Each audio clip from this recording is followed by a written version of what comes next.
Fala galera, eu sou o professor Bernardo Passoni e no IGTV de hoje nós vamos conversar sobre este caso de instalação de implantes. Bom, esse paciente chegou ao nosso consultório particular encaminhado pelo ortodontista para a reabilitação da região do elemento 23 com implante dentário. Mas quando nós vamos para a análise clínica, nós conseguimos ver que temos bom espaço mesiodistal, como vocês podem ver aqui na região cervical. Percebe-se também uma falta de volume de tecido nessa região vestibular, que depois nós vamos discutir se isso deve ser feito, essa recuperação deve ser feita com osso ou com tecido mole. Mas o que me chamou a atenção também foi a inclinação do lateral, certo? E na minha cabeça veio a possibilidade tanto da raiz do elemento 22 quanto a do 24 estarem inclinadas, dificultando a instalação do meu implante.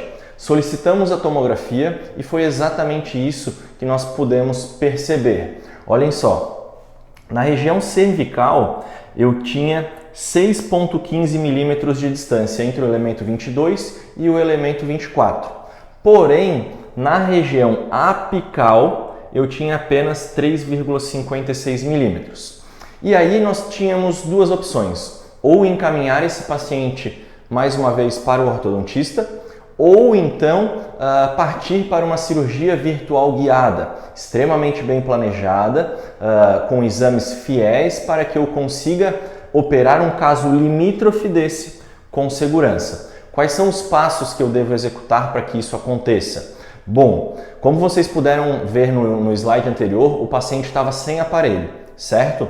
Eu fiz isso porque não pode ter movimentação ortodôntica entre o meu exame de imagem e a cirurgia, porque senão o guia pode ter uma pequena desadaptação que neste caso complicaria, podendo pegar em alguma raiz do dente. Então o ortodontista removeu os brackets, fez uma contenção móvel para o paciente e aí o paciente foi fazer a tomografia e o escaneamento, tá? Lembrando que a tomografia tem que ser com afastamento dos lábios para que a mucosa também apareça na tomografia e o centro de planejamento consiga sobrepor estes dois exames, tomografia mais escaneamento, de forma extremamente fiel, certo? Mesmo assim, era um caso limítrofe, E eu fiquei pensando, será que eu instalo um implante mais curto para não chegar nessa região, um implante de repente de 8 milímetros, 3,3 por 8, ou eu instalo um implante mais comprido?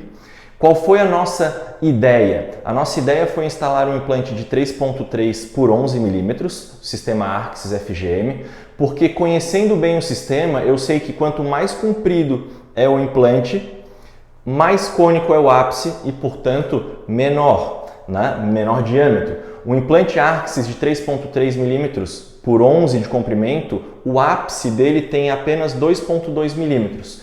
Então eu ganharia mais meio milímetro de margem de segurança de cada lado. Por isso nós optamos por este implante. Estas são reconstruções que o centro de planejamento nos manda para que possa aprovar ou pedir alguma movimentação no planejamento. E vejam como na reconstrução panorâmica parece que vai pegar no ápice do lateral.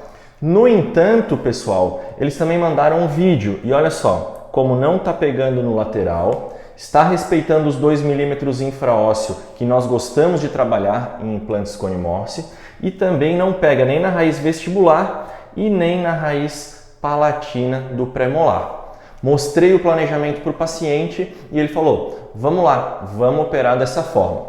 Com isso, nós imprimimos o guia, certo? Um guia para o sistema Arxis de 3,3 milímetros, a anilha vai ser amarela. Aqui um guia dente suportado, tá? Também com janelas de inspeção para que a gente veja se esse guia está realmente bem adaptado, que eu consigo transpor o meu planejamento no software para dentro da boca do paciente.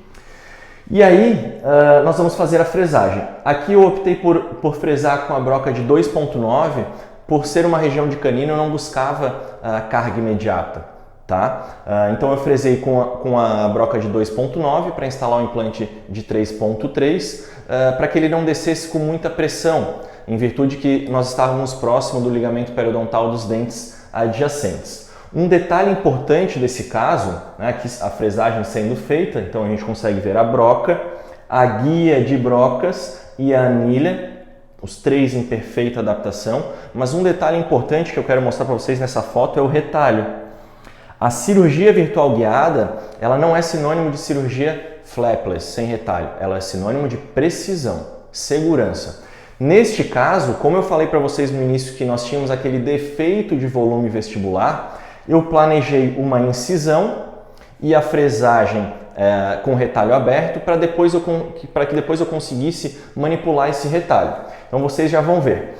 Aqui a guia, aliás, a chave de instalação de contraângulo. Vejam, quando o batente da chave encosta na anilha, a minha posição ápico-coronal pré-estabelecida no software está certa, tá? Está terminada, digamos assim, a instalação.